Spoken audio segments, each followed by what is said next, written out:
Sir.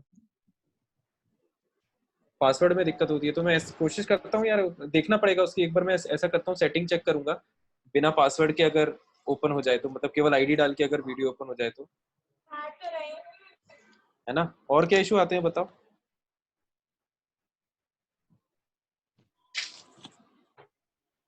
तो बीच में last वाले क्लास में मीटिंग टाइम खत्म हो जाता है, अपने आप बंद होकर फिर से स्टार्ट करना पड़ता है मीटिंग। ये कौन बोल रहा है? मानस। ये यस समस्या सर। किसी और के साथ भी आई क्या? तो सबके साथ होता है। कैसा मतलब, बीच में अपने आप मीटिंग बंद हो जाती है? यस सर, सर लास्ट वाला मीटिंग। लास्ट वाली मीटिंग मतलब दिन की लास्ट मीटिंग? Yes sir. जैसे तुम दिन की 3 क्लास अटेंड कर रहे हो, तो तुम कह रहे हो तीसरी क्लास में ये समस्या आती है कि बीच में yes sir. Meeting time over इस टाइप का मैसेज दिखाता है। Yes sir. तो ये सबके साथ ही होता है क्या? सर लास्ट वाली मीटिंग तो रिकरिंग मीटिंग होती है, उसमें तो 40 मिनट का टाइम ही रहता है। अच्छा अच्छा, ऐसा है। तो बाकी जैसे अपना तो 40 मिनट से ज़्यादा का टाइम होता है अपनी क्लास का, तो अपनी क्लास में ये इशू तो नहीं आता है तुम लोग को? No sir. No sir. ठीक है, चलो ठीक है, तो फिर अपन आगे चालू करते हैं। अच्छा, जैसे तुम लोग का कुछ मिस हो जाता है इस कारणवश, जो भी बीच में एरर वगैरह आता है, तो वो तुम लोग कवर अप कर लेते हो ना फिर यूट्यूब पे से देख के? Yes sir. हाँ, उसको कवर अप करते रहना यार, उसको पेंडिंग में मत छोड़ना, है ना। जो भी तुम्हारा जितना भी पोर्शन मिस होता जाए, उसको मैं रात तक यूट्यूब पे कर ही देता हूँ अपलोड, है ना, तुम लोगों ने देखा होगा। Yes sir. तो उसको फॉलो तुरंत कर लिया करो, ठीक है। तो अब अपन आगे बढ़ते हैं। सर ये क्लास कब तक कंटिन्यू होगा? वैसे तो एएमएल सर की 9 बजे तक होती है ना, यस सर। तो ये भी अपन 9 बजे तक ही चला लेंगे। मतलब ऐसा यस कुछ सर। हार्ड एंड फास्ट नहीं है, तुम लोग बताओ। यस सर चलेगा। मैंने तो ऐसे 9 बजे तक सोचा था, अगर तुम लोग को दिक्कत है तो बता देना, अपन कम ज़्यादा कर सकते हैं टाइम को, ठीक है। तो हम ओके सर। स्टोइशियोमेट्री की बात कर रहे थे, अपन टॉपिक पे आते हैं वापस। स्टोइशियोमेट्री की हम बात कर रहे थे। स्टोइशियोमेट्री लास्ट में हमने वो फॉर्मूला लिख लिया था।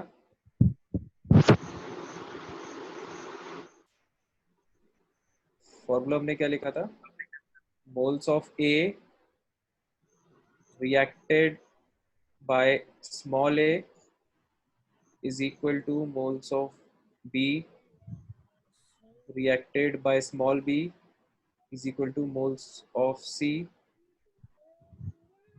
produced by small c is equal to moles of D produced by small d। एक बार ये देखना यार कि गलती से तुम लोगों ने ये यहाँ पर कैपिटल आर तो नहीं लिखा, मतलब मोल्स ऑफ सी रिएक्टेड तो नहीं लिखा था?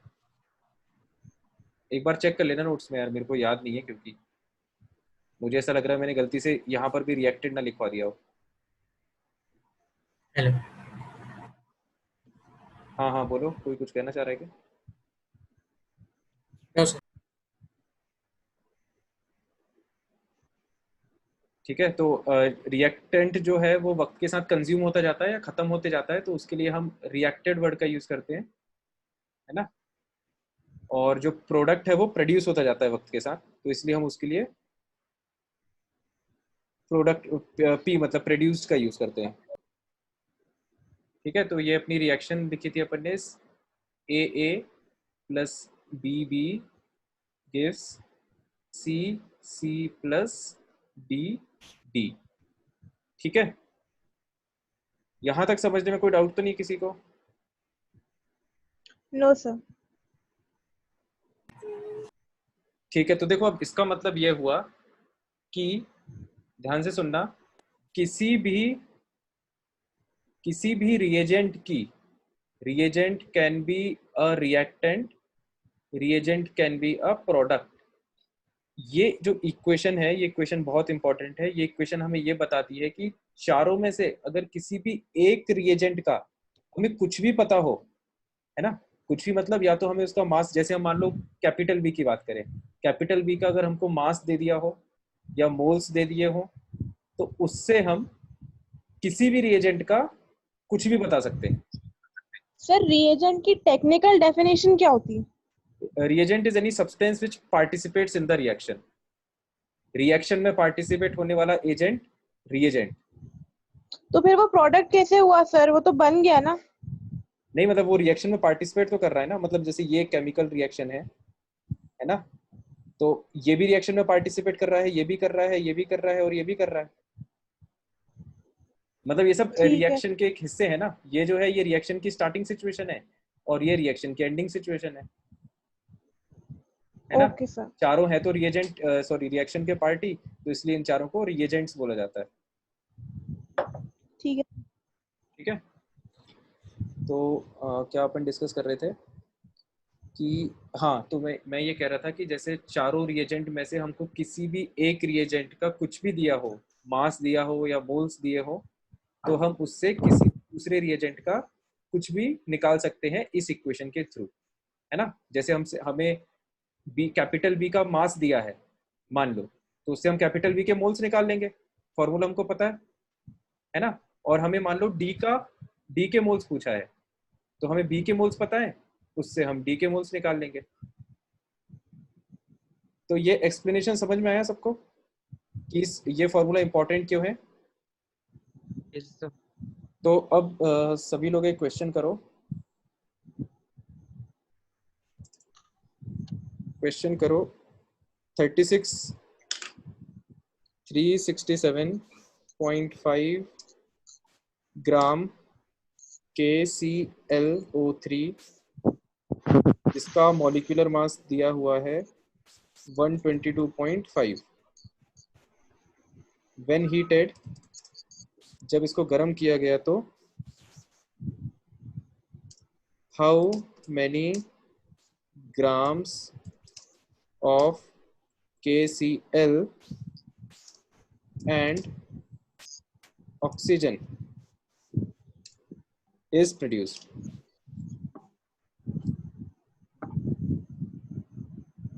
या जो लोग भी बोल नहीं रहे हैं वो म्यूट कर लें, क्योंकि उनकी बैकग्राउंड नॉइज से वीडियो की क्वालिटी थोड़ा हिंडर हो रही है ना।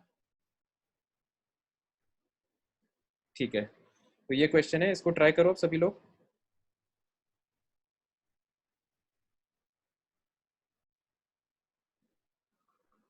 एक मिनट का टाइम देता हूँ, फिर मैं 1 मिनट के बाद अपन डिस्कस करेंगे।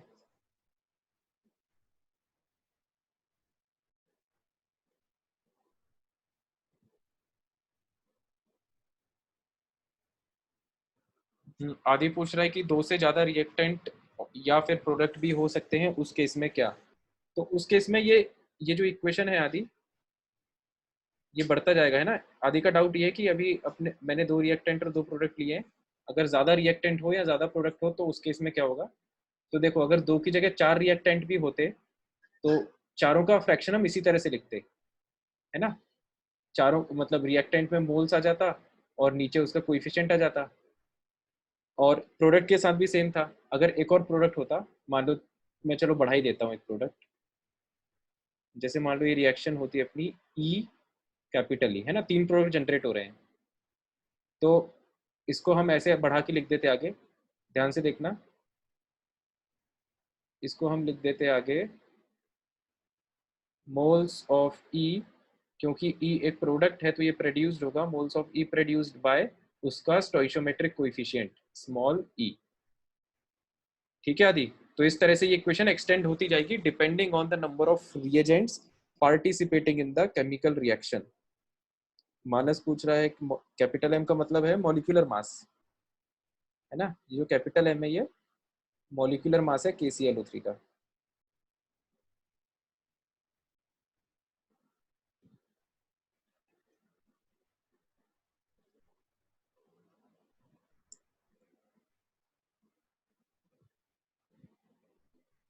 जिन लोग का आंसर आ जाए वो रिप्लाई कर सकते हैं प्राइवेटली चैट में।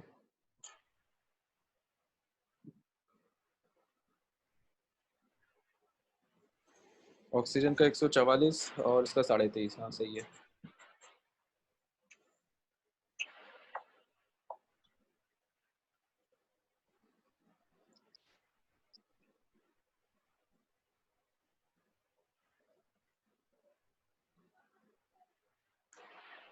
बाकी लोग भी जल्दी जल्दी आंसर निकाल के प्राइवेटली रिप्लाई करें।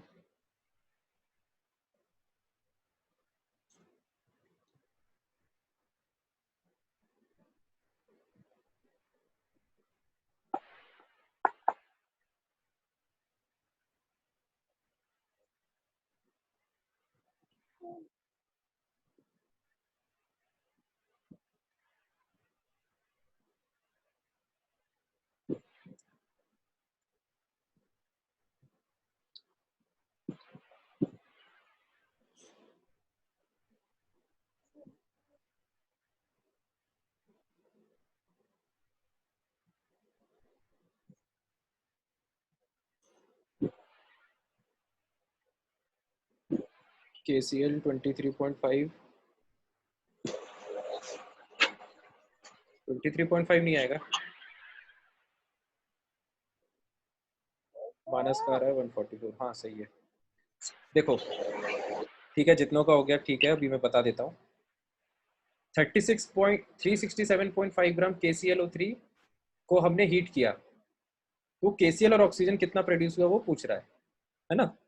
तो देखो पहले तो रिएक्शन लिख लो, इक्वेशन लिख लो, केमिकल इक्वेशन KClO3, इसको जब हम हीट करते हैं तो हमें KCl प्लस ऑक्सीजन गैस मतलब O2 मिलता है, ऐसा क्वेश्चन पढ़ के हमें समझ में आ रहा है ना। तो ये तो हमने केमिकल इक्वेशन लिख ली। फिर हमारा नेक्स्ट स्टेप होता है ये चेक करना कि whether the equation is balanced और नॉट, राइट। तो इसको बैलेंस अब हम करेंगे। तो पोटेशियम एक एटम लेफ्ट साइड में, एक राइट साइड में बैलेंस्ड है, क्लोरीन एक लेफ्ट में राइट में बैलेंस्ड है, ऑक्सीजन लेफ्ट साइड में 3 राइट साइड में 2, ऑक्सीजन बैलेंस नहीं है ना। तो यहाँ पर 3 है, यहाँ पर 2 है, तो इसका लीस्ट कॉमन जो मल्टीपल होगा 3 और 2 का वो होगा 6। तो यहाँ पर भी आप 6 ऑक्सीजन एटम्स बना दो लेफ्ट साइड में, और राइट साइड में भी 6 ऑक्सीजन एटम्स बना दो। तो लेफ्ट साइड में 6 ऑक्सीजन एटम्स बनाने के लिए इसको करो 2 से मल्टीप्लाई, और राइट साइड में 6 बनाने के लिए इसको करो 3 से मल्टीप्लाई। तो 3 2 ज़ा 6, 3 2 ज़ा 6, ठीक है। तो अब ऑक्सीजन बैलेंस हो गया, लेकिन अब दिक्कत ये है कि पोटेशियम और क्लोरीन इम्बैलेंस हो गए।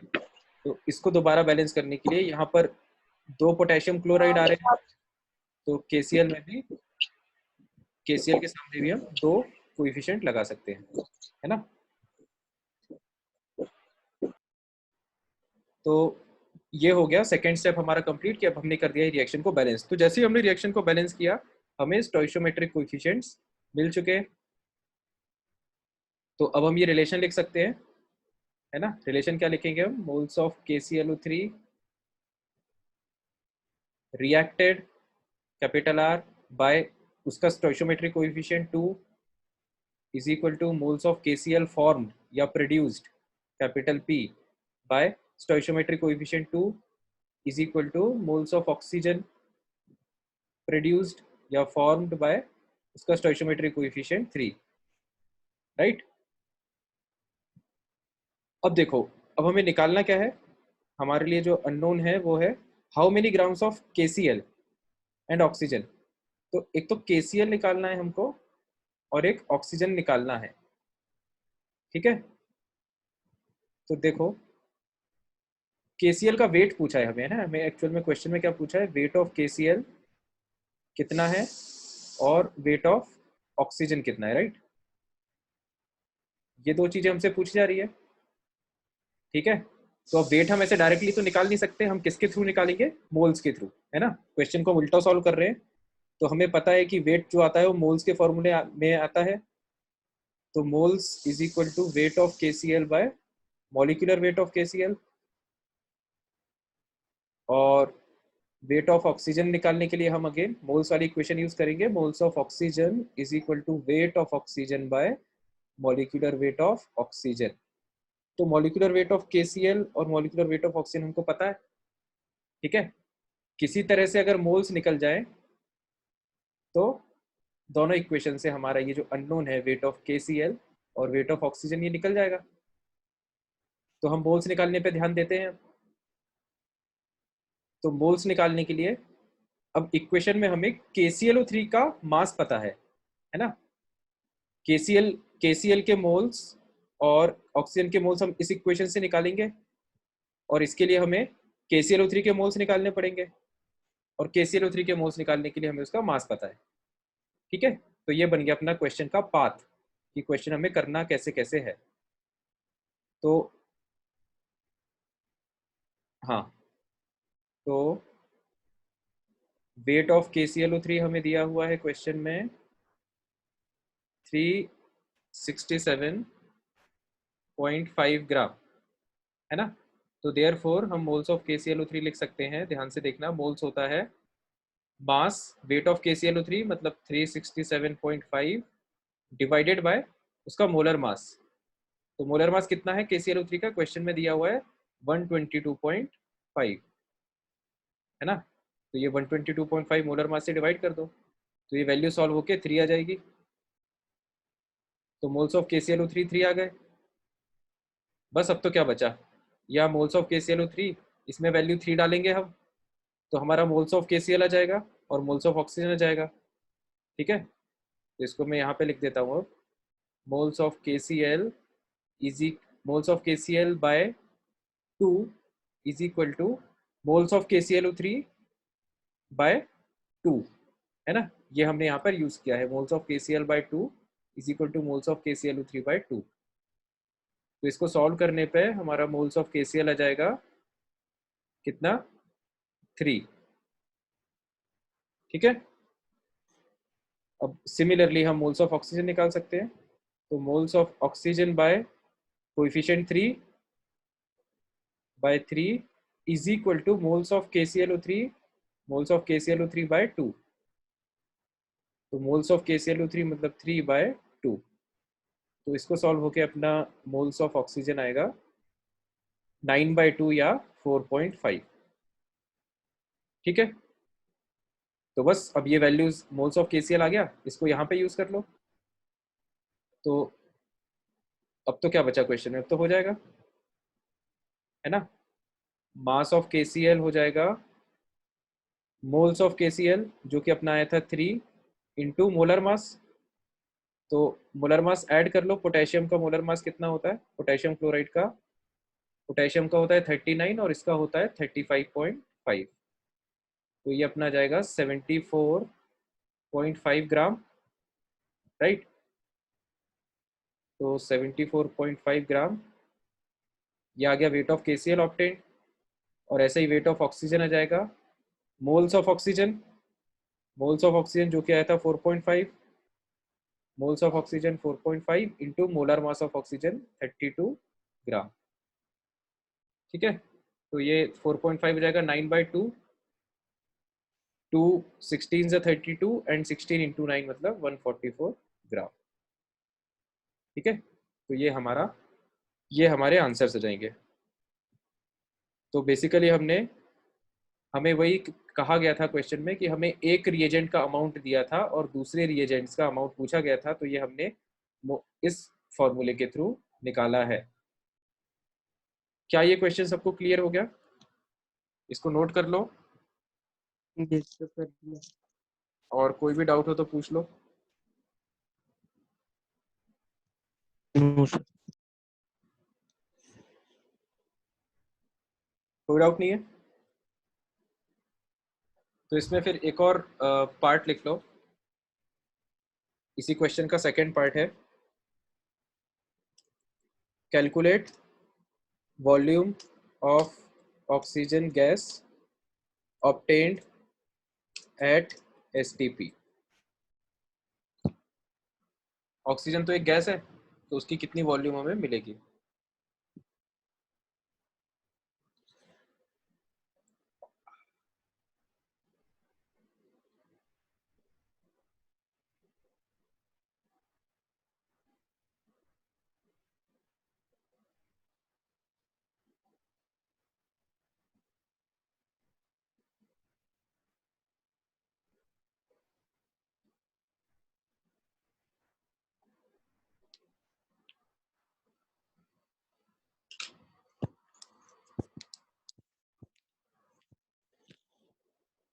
हंड्रेड 100.8 ग्राम, 100.8 मतलब यूनिट के साथ बताओ आदि।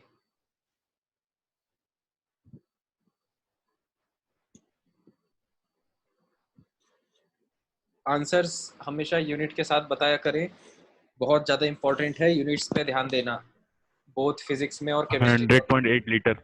हाँ, फिजिक्स और केमिस्ट्री दोनों ही सब्जेक्ट में यूनिट पे ध्यान देना बहुत इंपॉर्टेंट है ना। कई बार जो क्वेश्चंस में कैलकुलेशन मिस्टेक स्टूडेंट की होती है वो इसलिए होती है क्योंकि उसने जो वैल्यूज है वो यूनिट के साथ इंसर्ट नहीं करी है फॉर्मूले में। ठीक है, तो दो बातें कैलकुलेशन में बहुत इंपॉर्टेंट रहती है, हमेशा ध्यान रखना। पहली चीज, यूनिट्स के साथ जो वैल्यू है उसको यूनिट के साथ इंसर्ट करो और यूनिट को प्रॉपर कैंसिल करो, है ना। अगर कैंसिल यूनिट को नहीं करोगे तो क्वेश्चन में एरर हो सकता है कभी कभार।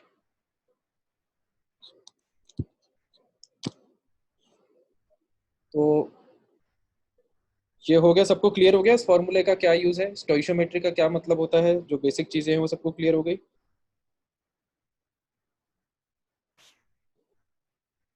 एक और क्वेश्चन लिख लो। अब इस क्वेश्चन को मैं एक्सपेक्ट कर रहा हूँ कि जितने भी लोग हैं प्रेजेंट वो सभी आंसर देंगे, है ना। क्वेश्चन नए पेज पे लिख लेते हैं।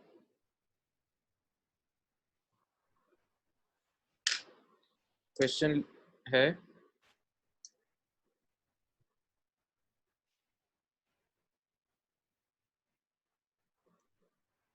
"32 grams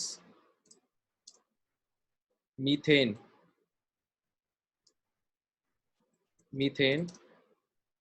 when reacts with oxygen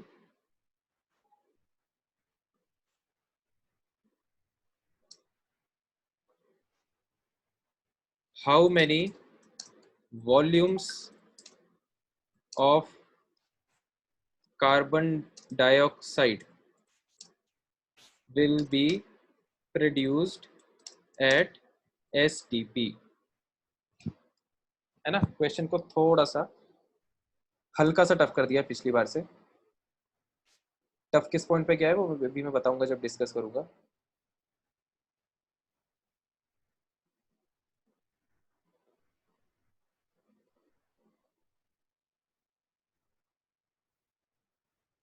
how many litres लिख लेना इसको, है ना, वॉल्यूम्स नहीं, इसको लीटर्स लिख लेना। How many litres of carbon dioxide will be produced at STP। -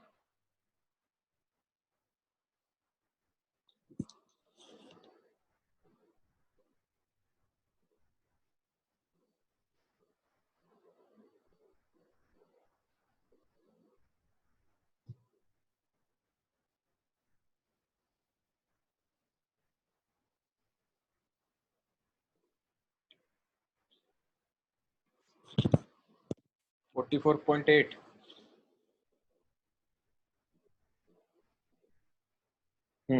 सही है।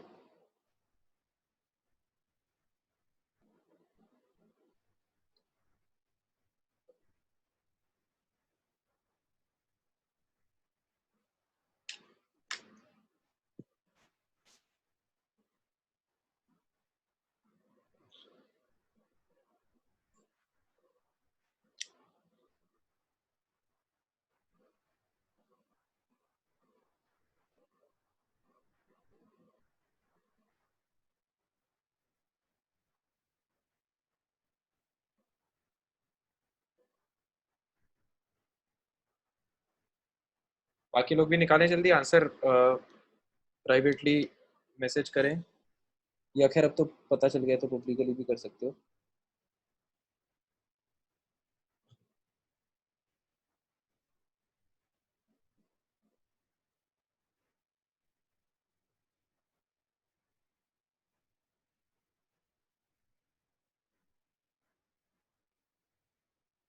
आया क्या और किसी का आंसर? 44.8 लीटर सही आंसर है।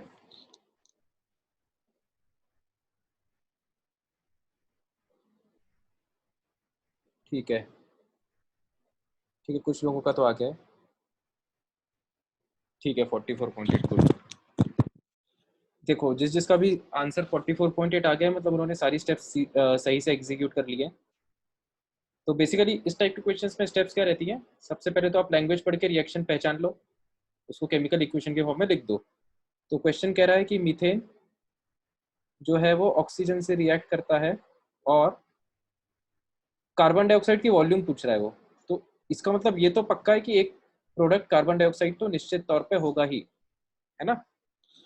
बाकी अब इसने दूसरा प्रोडक्ट स्पेसिफाई नहीं किया है, तो यहाँ पर इस क्वेश्चन में स्पेसिफाई इसलिए नहीं किया गया है क्योंकि ये मान के चल रहे हैं कि ये हमको पता है, ये रिएक्शन जो हमने क्लास 10th में पढ़ी है कि whenever a hydrocarbon combines with oxygen it produces CO2 and H2O। ठीक है, तो ये H2O जो है ये हमें खुद से सोच के लिखना था, ये सवाल में बताया नहीं गया है। तो ये पहली स्टेप हो गई, हमने रिएक्शन को सही से लिख लिया है इक्वेशन को। दूसरी स्टेप आती है इसको बैलेंस करना। तो बैलेंस करो, एक कार्बन यहाँ पर एक कार्बन यहाँ पर बैलेंस्ड है, 4 हाइड्रोजन 2 हाइड्रोजन, तो इसको डबल कर दो तो 4 हाइड्रोजन हो जाएंगे, राइट साइड में हाइड्रोजन बैलेंस हो गया। अब ऑक्सीजन राइट साइड में देखो 2 और 2 4 और लेफ्ट साइड में है 2, तो इसको कर दो 4, टोटल 4 ऑक्सीजन हो गए। ठीक है, तो ये हो गई अपनी सेकेंड स्टेप कंप्लीट, मतलब इक्वेशन बैलेंस्ड। अब क्वेश्चन पढ़ो, तो क्वेश्चन कह रहा है कि अपन को मीथेन 32 ग्राम दिया है, तो ये ऑक्सीजन से रिएक्ट करेगा और कुछ CO2 बनाएगा, तो CO2 की वॉल्यूम पूछ रहा है, वॉल्यूम इन लीटर्स। तो वही अगेन मोल वाला फॉर्मूला लगाना है ना, moles of methane divided by उसका stoichiometric coefficient is equal to moles of CO2 by उसका स्टोइशियोमेट्रिक कोएफिशिएंट। तो इसका मतलब moles of methane is equal to moles of CO2। अब मीथेन के मोल्स के लिए उसको हमें मास दिया है ना, तो मीथेन के मोल्स को हम मास के टर्म्स में लिखेंगे। ठीक है, हमें ये बेसिक फॉर्मूला पता है मोल्स का, mass by molar mass is equal to volume by molar volume. अब मीथेन के लिए हमें मास दिया है, तो हम मीथेन के मोल्स को मास के टर्म्स में लिख देते हैं कि weight of methane bye molecular weight of methane. और CO2 का हमको वॉल्यूम पूछ रहा है, तो CO2 के लिए हम ये वाली इक्वेशन यूज कर लेते हैं ना, volume by molar volume, volume by molar volume. तो ये वाला टर्म हमको निकालना है हम लोगों ने।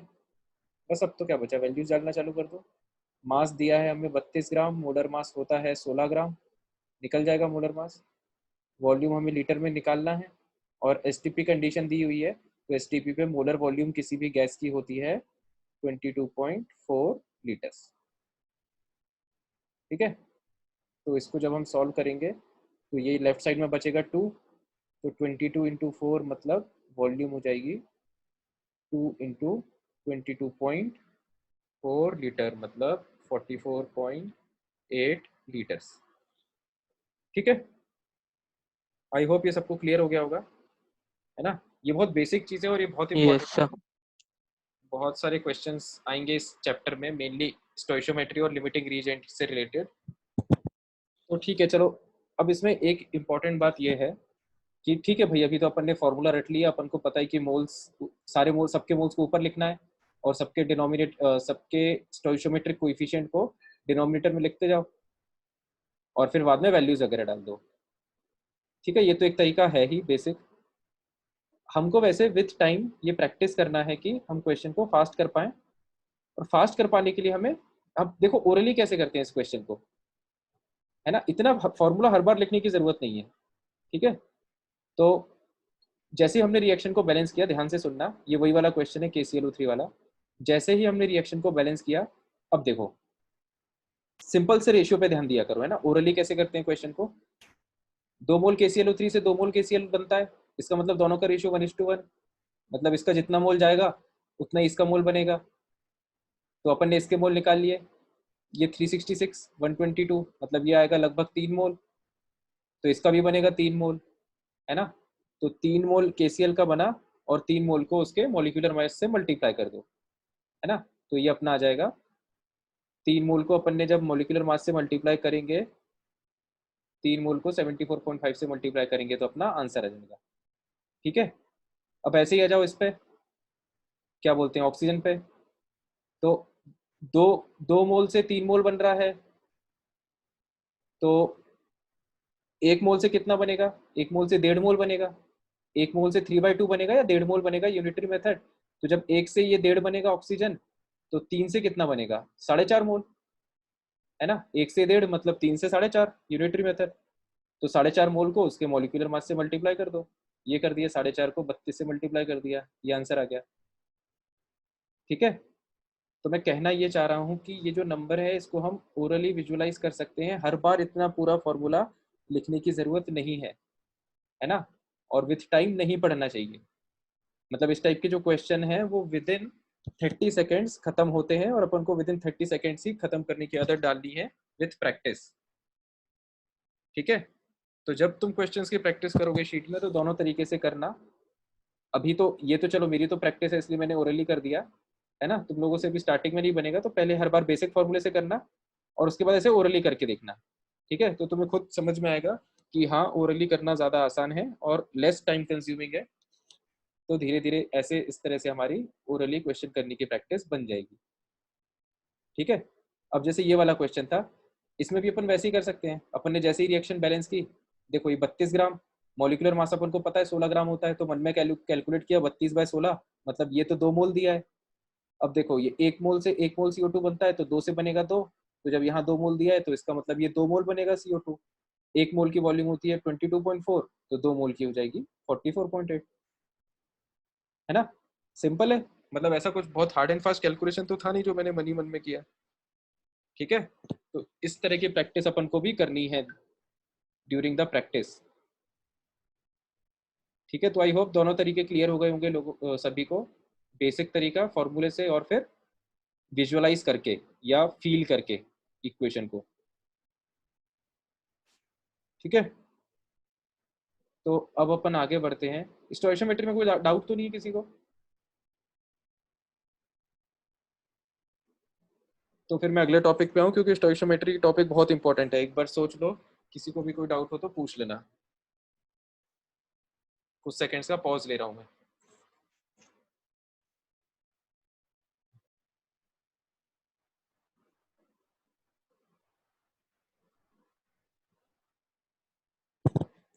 ठीक है, तो आई होप कोई डाउट नहीं है किसी को। ठीक है, तो देखो अब वापस एक इम्पॉर्टेंट बात पर अपन आते हैं। तो पिछली क्लास में जब मैंने ये फॉर्मूला लिखा था, number of moles of A by small A, B by small B, C by small C, D by small D, है ना।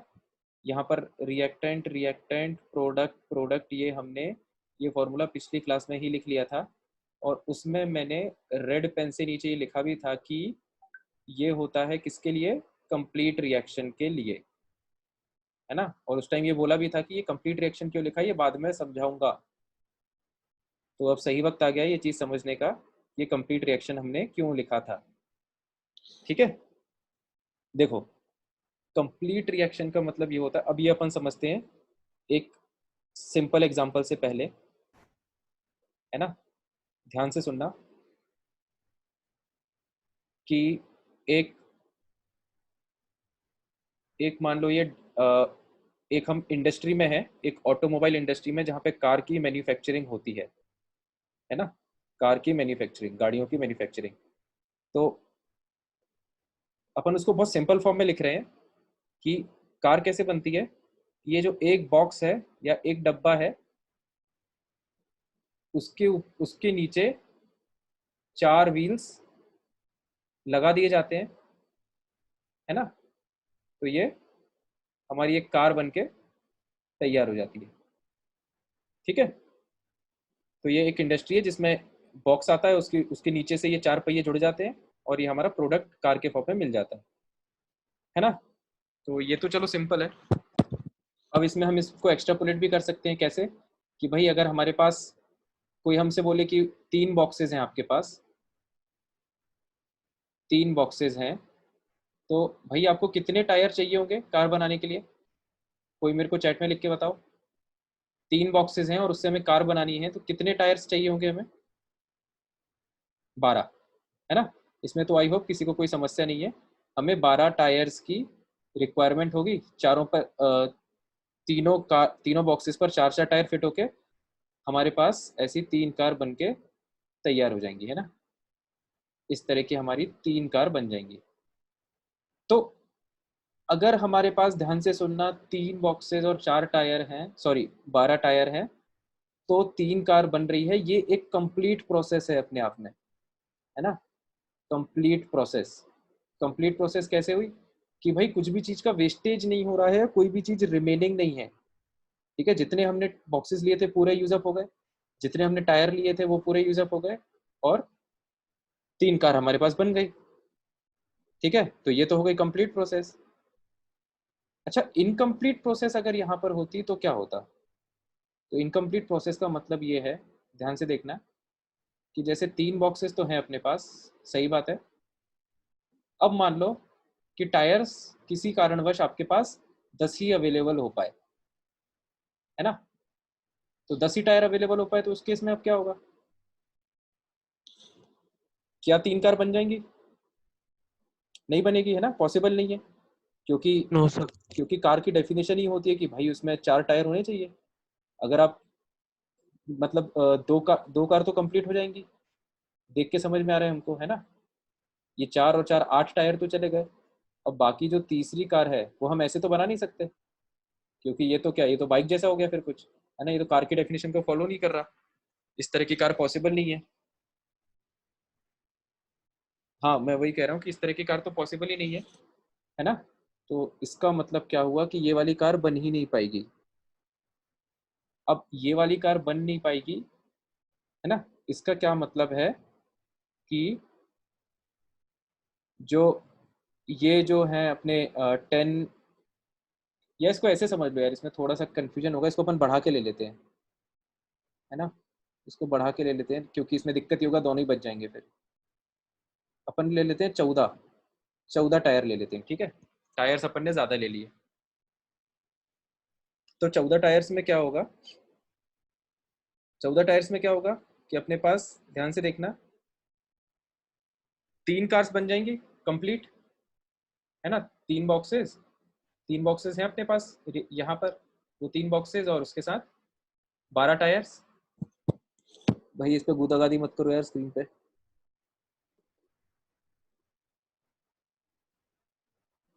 दोबारा बनाना पड़ेगा मुझे।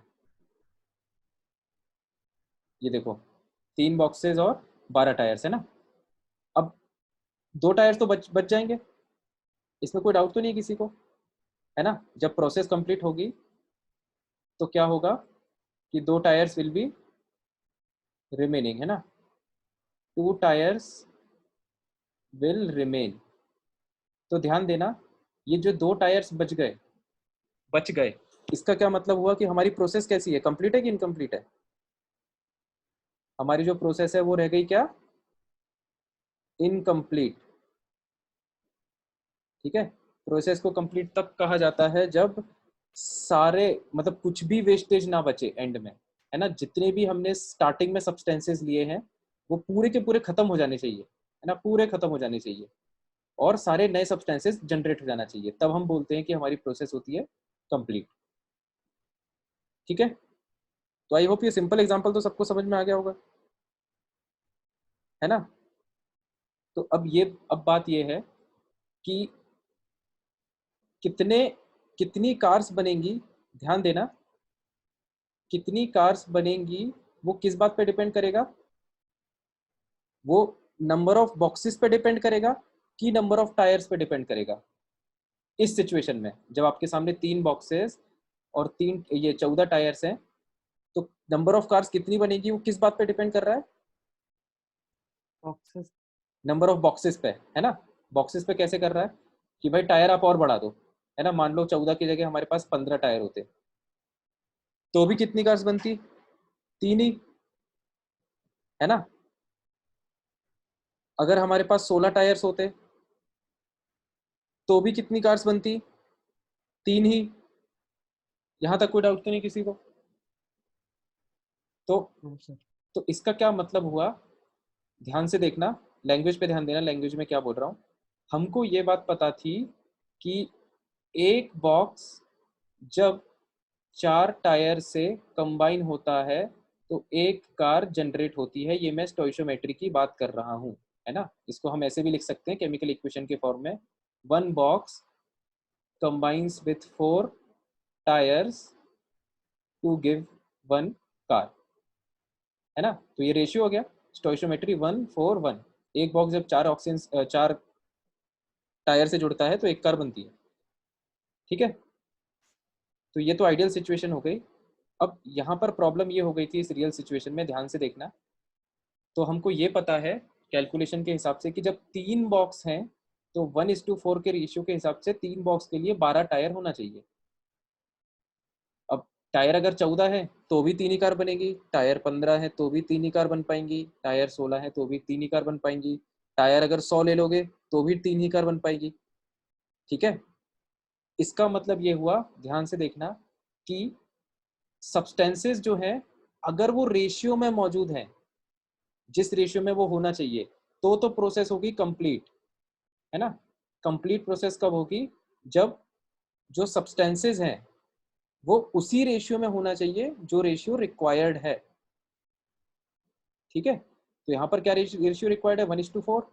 तो जो एक्चुअल क्वांटिटी है वो उसी रेशियो में है कि नहीं? तो यहाँ पर जब पहले हमने कंप्लीट प्रोसेस की बात की थी, ध्यान से सुनना, तो 3 बॉक्स 12 टायर से मतलब 1:4 का रेशियो यहाँ पे फॉलो हो रहा था, है ना। 3:12 मतलब 1:4। तो हम कह रहे थे कि भाई यहाँ पर तो प्रोसेस कंप्लीट हो रही है, कुछ नहीं बचेगा। अब यहाँ पर समस्या क्या हो गई कि अपना जो रेशियो है वो गड़बड़ा गया, है ना। रेशियो कैसे गड़बड़ा गया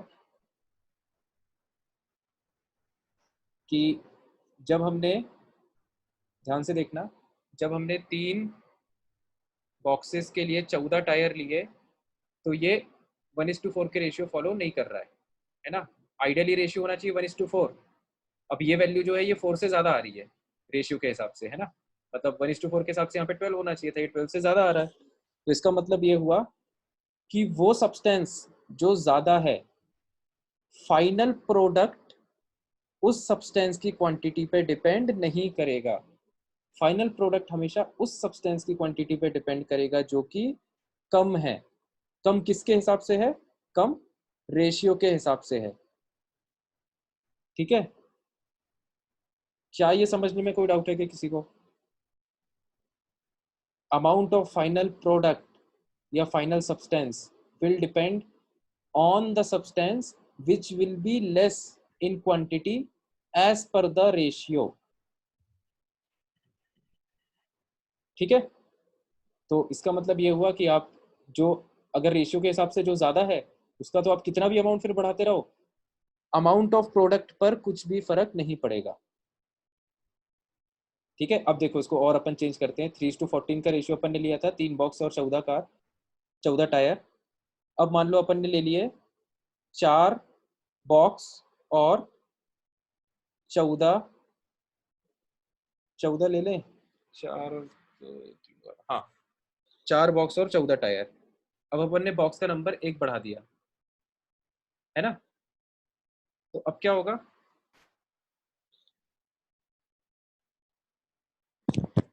इसको फिर यार इसमें तो बॉक्स भी बच जाएगा और टायर नहीं, यार ये सही एग्जांपल नहीं है, इसमें दोनों बच जाएंगे। 1 मिनट रुको,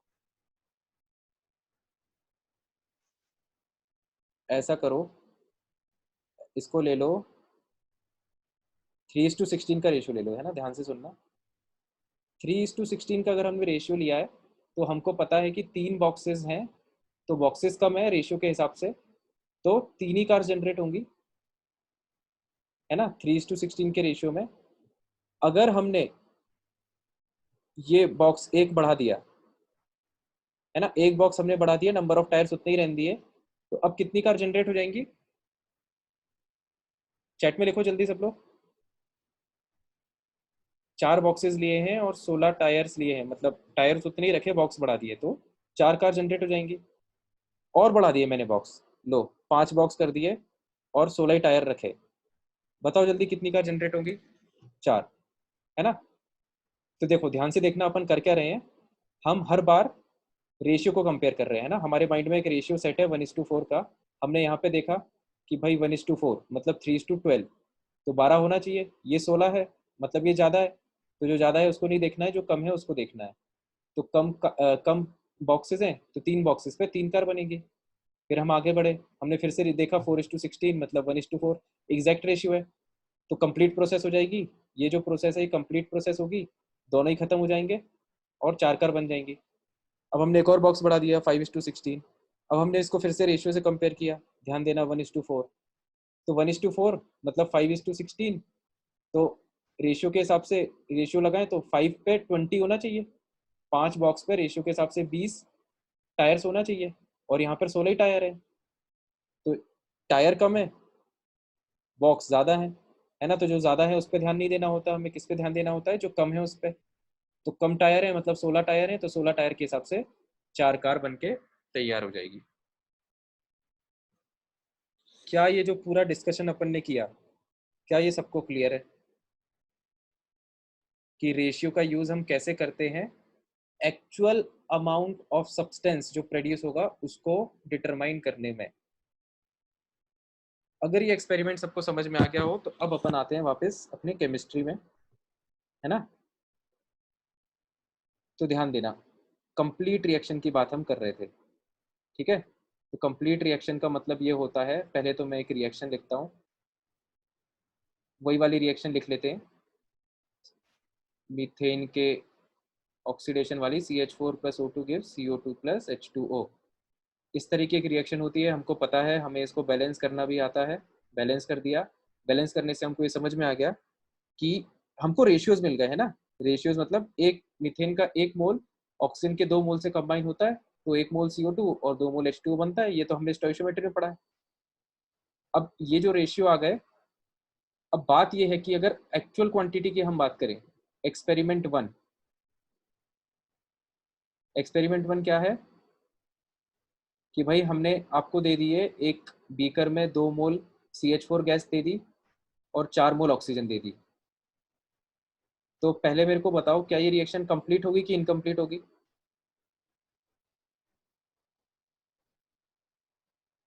चैट में लिख दो, जिसको लग रहा है इनकम्प्लीट है वही लिख दे, जिसको लग रहा है कंप्लीट है उसी लिख दे।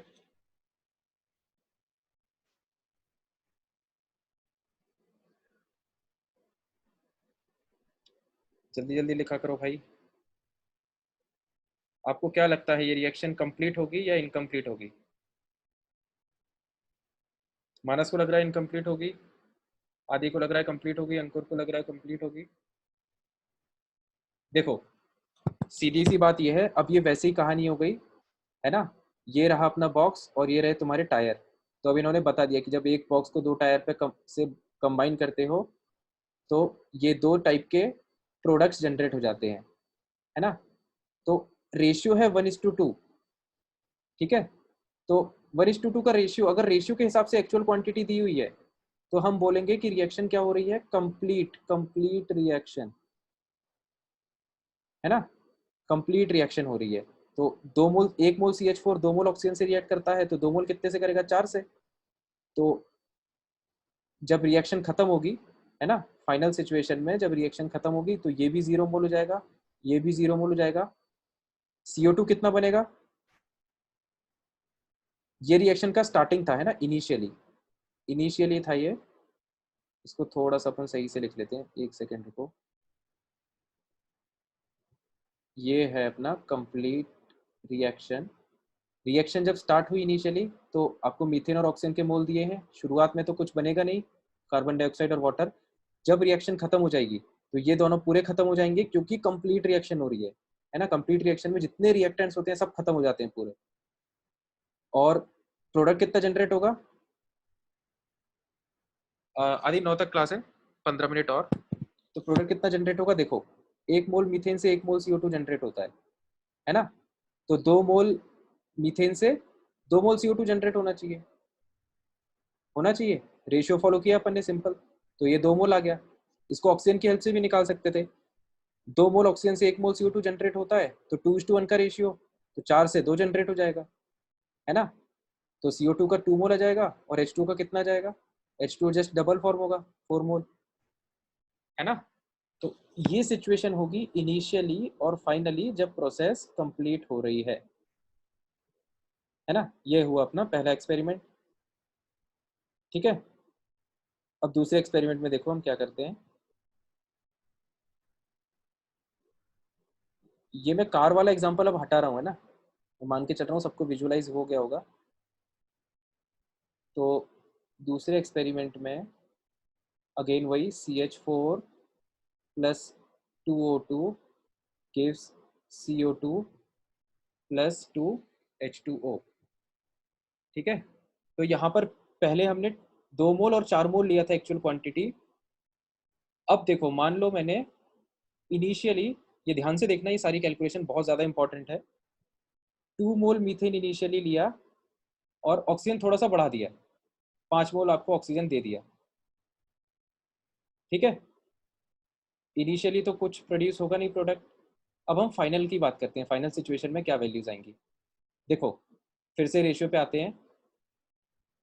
1 मोल मीथेन 2 मोल ऑक्सीजन से रिएक्ट कर रहा है, तो इसका मतलब 2 मोल मीथेन 4 मोल ऑक्सीजन से रिएक्ट करेगा, है ना। लेकिन ये दिया हुआ है 5, तो इसका मतलब 2 मोल मीथेन जो है वो 4 मोल ऑक्सीजन से तो रिएक्ट कर जाएगा, तो 2 मोल पूरा रिएक्ट कर जाएगा, तो ये तो फाइनली बचेगा 0 मोल। और ये 2 मोल ऑक्सीजन के 4 मोल को खत्म कर चुका होगा, है ना, तो 4 मोल तो खत्म हो जाएंगे। तो फाइनली कितना बचेगा, 1 मोल, क्योंकि आपने इनिशियली 5 मोल लिए थे, 4 मोल खत्म हो चुके हैं। इनिशियली प्रोडक्ट इससे नहीं बनेगा, क्योंकि इसको ऐसे समझ लो ना कि एक बीकर में मीथेन मीथेन गैस डाली है और तुरंत अपन ने ऑक्सीजन गैस डाली है, और अब अपन ने टाइमर चालू किया है। तो जब अपन ने टाइमर चालू किया है, तो अब पहले तो ये दोनों कंबाइन होकर तब रिएक्ट करेंगे ना। तो स्टार्टिंग में तो कोई प्रोडक्ट होगा नहीं, स्टार्टिंग में तो बस रिएक्टेंट होंगे CH4 और O2।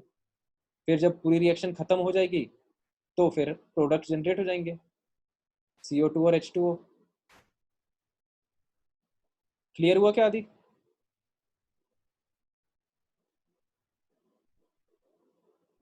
ठीक है, तो देखो, हाँ ध्यान से देखना, एकदम फील करने की जरूरत है अपन को इस कॉन्सेप्ट को। तो फाइनली मीथेन तो हो गया 0 मोल, ऑक्सीजन बचा 1 मोल, और मीथेन कितना रिएक्ट कर गया है, 2 मोल लिया था, 2 का 2 मोल पूरा रिएक्ट हो गया, है ना। तो जब 2 मोल मीथेन रिएक्ट होगा तो CO2 कितना बना होगा। तो देखो, जब 1 मोल मीथेन रिएक्ट होता है या खत्म होता है तो 1 मोल CO2 जनरेट होता है। तो जब 2 मोल CO2 खत्म होंगे, CH4 खत्म होंगे, तो उससे 2 मोल CO2 जनरेट होगा। और 2 मोल अगर CO2 जनरेट हो रहा है तो 1 मोल CO2 पे मतलब CO2 और वाटर का रेशियो क्या है, 1:2। तो जब 2 मोल CO2 प्रोड्यूस होता है तो करस्पॉन्डिंगली 4 मोल वाटर प्रोड्यूस होगा। ठीक है, क्या ये प्रोसेस सबको समझ में आई? तो इसमें बेसिकली हमने क्या किया है, रेशियो फॉलो किया है ना। अब देखो, इसमें इसमें अपन थोड़ा और फेरबदल करते हैं। यहाँ पर एक और इम्पॉर्टेंट बात है, मैं दोबारा हाईलाइट करता हूँ। हाँ दी, मैं बताता हूँ, law of conservation of mass इसलिए एप्लीकेबल होगा क्योंकि ये तो बचा हुआ है ना, टोटल मास जितना था बीकर का उतना ही मास बाद में भी होगा, है ना। ये आदि का क्वेश्चन है कि इसमें law of conservation of mass कैसे फॉलो हो रहा है। देखो, वो चीज मैं समझा देता हूँ पहले, तो निकाल लो, कोई दिक्कत नहीं है। इनिशियल मास निकाल लो, इनिशियल मास। तो देखो ध्यान से देखना, 2 मोल CH4, 1 मोल CH4 का मास होता है 16 ग्राम, है ना, 12 + 4 16 ग्राम 1 मोल का। तो 2 मोल का मास कितना हो जाएगा, 32 ग्राम। और 5 मोल ऑक्सीजन का मास, तो 1 मोल ऑक्सीजन का मास होता है 32 ग्राम, तो 5 मोल का मास कितना हो जाएगा, 32 × 5 मतलब 160 ग्राम। ठीक है, तो ये अब प्रोडक्ट तो कुछ जनरेट नहीं हुआ इनिशियली, तो इनिशियल मास कितना हो गया, टोटल 192 ग्राम। आई होप इसमें कोई डाउट नहीं है किसी को। अब देखो फाइनल मास, देखो ध्यान से देखना। फाइनली अपन को समझ में आ गया कि जब रिएक्शन हो गई, पूरा तामझाम हो गया, तो ये फाइनल वैल्यूज है, इसके आगे तो कोई वैल्यू अब किसी की चेंज होगी नहीं।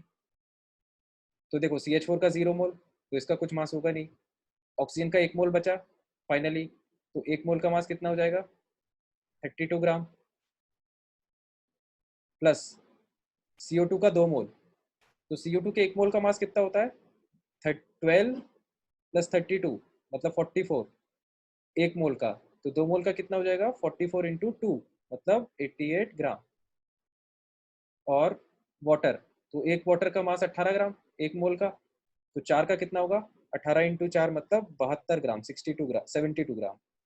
वैल्यूज को जोड़ो, 8 और 7 15, तो ये 16, 160, ये जोड़ के वैल्यू आएगी 192 ग्राम।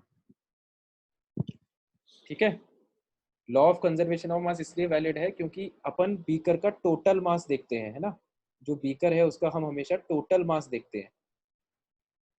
टोटल मास, बीकर अपना बंद है तो इस जो भी मास है वो इसके अंदर ही अंदर रहेगा। ठीक है।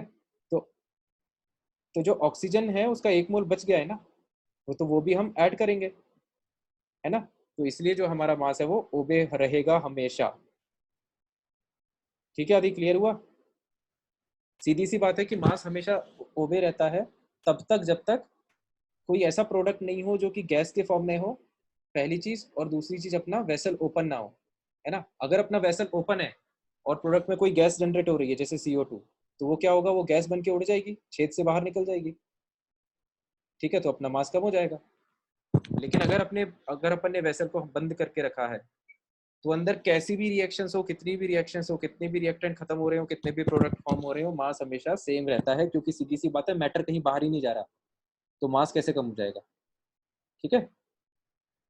तो चलो, ये उसने क्वेश्चन पूछा था कि law of conservation of mass कैसे ओबे होता है, वो मैंने एक्सप्लेन कर दिया। अपन वापस मुद्दे पे आते हैं।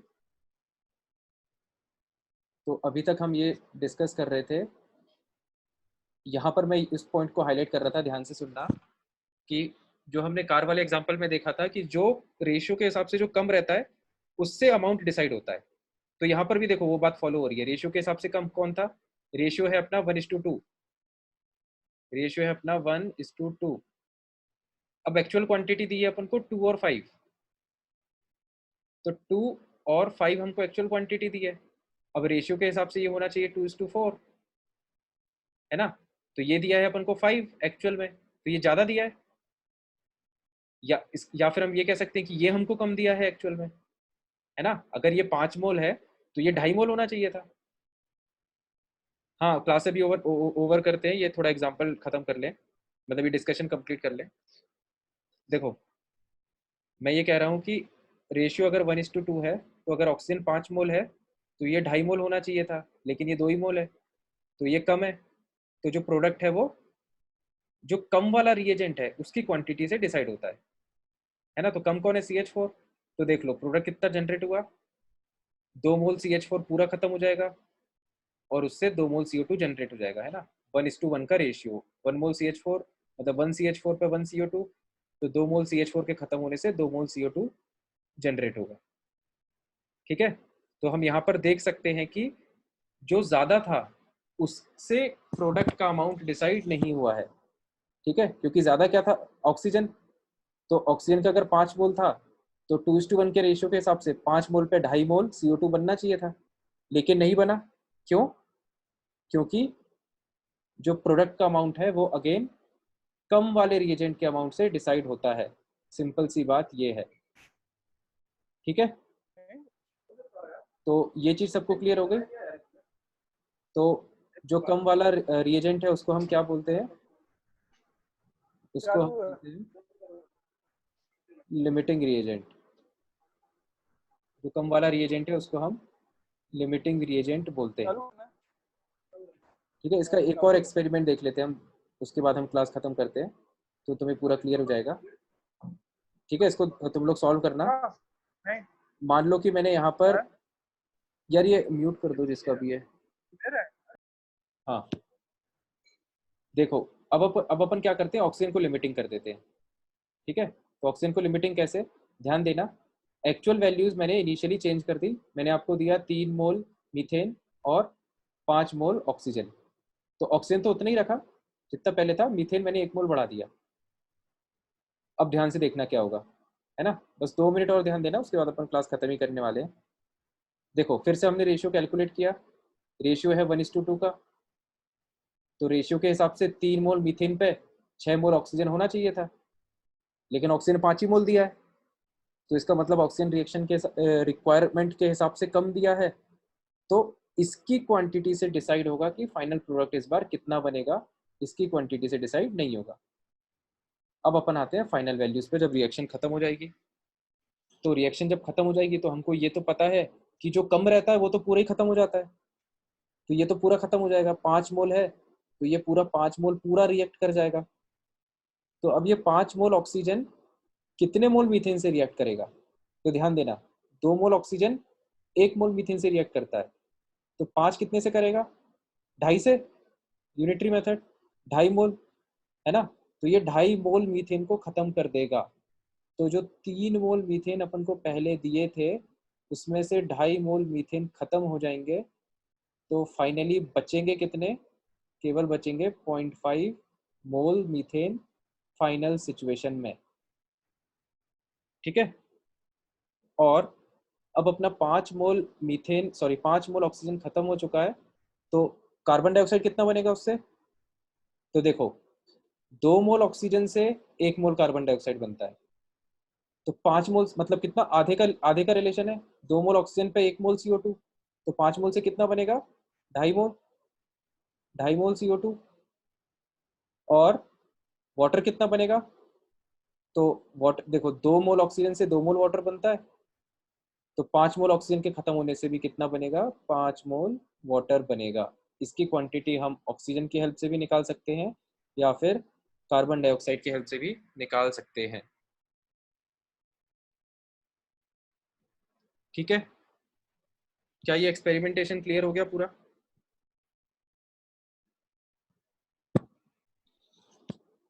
ठीक है, किसी को डाउट तो नहीं है इसमें? सर ये automatically conservation of mass follow करेगा? हाँ बिल्कुल करेगा, करेगा ही वो तो। उसका मैंने लॉजिकल रीजन बताया ना कि जब तक वेसल के अंदर सब जो कुछ भी हो रहा है, जब तक एटम वेसल के बाहर नहीं जा रहा तब तक मास एटम के बाहर नहीं जाएगा, ठीक है, क्योंकि मास किसके कारण आता है? एटम के कारण। ठीक है, तो फिर मुझे लगता है कि अब क्लास खत्म कर देना चाहिए, तो अपन इसी के आगे डिस्कशन कंटिन्यू करेंगे, है ना। इस पे अब अपन और नोट्स बना लेंगे अच्छे से, ठीक है। तो अपन मिलते हैं फिर नेक्स्ट क्लास में। होमवर्क वही रहेगा जो तुमको बताया था पहले, है ना, तो उसी को कंप्लीट कर लेना, फिर अपन मिलते हैं नेक्स्ट क्लास में, ठीक है।